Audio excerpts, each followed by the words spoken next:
Let's talk for a moment about septic shock and the phenomena of disseminated intravascular coagulation, or DIC. So sepsis is all by itself a very pathologic state, will lead to a very high degree of morbidity and mortality. And septic shock is basically a response to pathogens driven by the innate immune system and is caused by an overproduction of inflammatory cytokines. These will have an effect on recruitment of inflammation throughout the body, the stickiness of various vascular beds, and will cause extreme vasodilation, so the patient goes into shock. An clear-cut manifestation, a predictable consequence of sepsis is DIC, or this disseminated intravascular coagulation.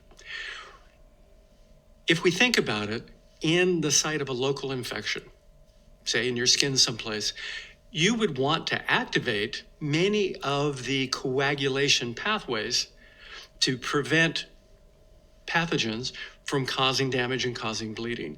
So in a localized environment, the activation that will lead to clotting makes sense. But if you have systemic activation, when there's only infection in one spot, then you will get into a significant degree of morbidity and mortality driven by this DIC phenomena. So let's walk through what's going on here.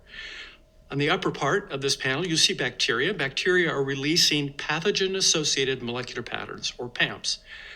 These stimulate cells of the immune system, of the innate immune system, macrophages, to produce cytokines.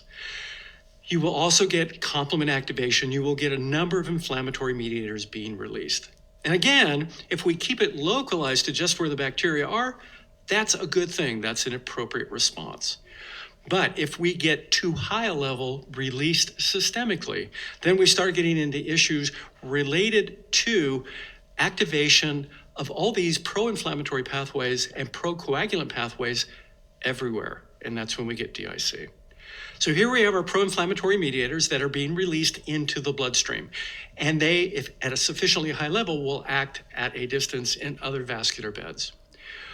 One of the main effects, besides activating other inflammatory cells, is that these pro-inflammatory mediators, things like tumor necrosis factor, interferon gamma, etc., will activate endothelial cells in various vascular beds.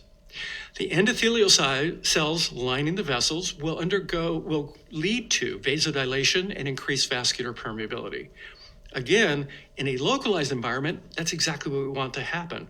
However, if we do this systemically, that vasodilation is going to cause hypotension. And that increased permeability is going to cause us to lose fluid in all tissues of the body, leading to edema. So that's one component of the activation of the endothelial cells. But when the endothelial cells are getting activated, other things are happening. So one, they will make more tissue factor. That's what they should do in an inflammatory setting. You want to make more things that are going to drive procoagulation. So you'll make tissue factor, which will drive the extrinsic coagulation cascade to make a thrombus.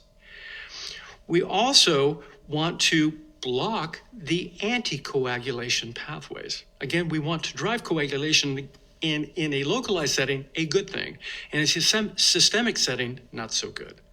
So we're going to impair the anticoagulation pathways, things like thrombomodulin, things like antithrombin 3.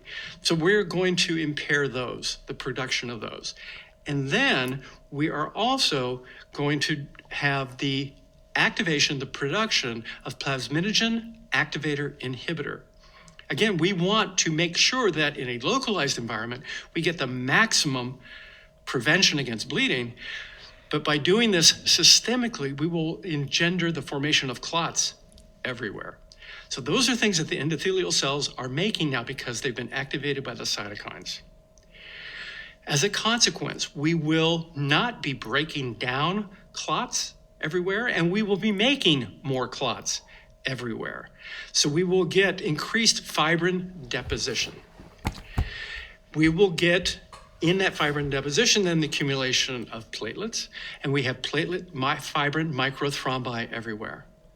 So the systemic effects of monocyte and macrophage cytokines are that we will get diffuse endothelial activation and thrombosis. We will get more blood clots forming everywhere.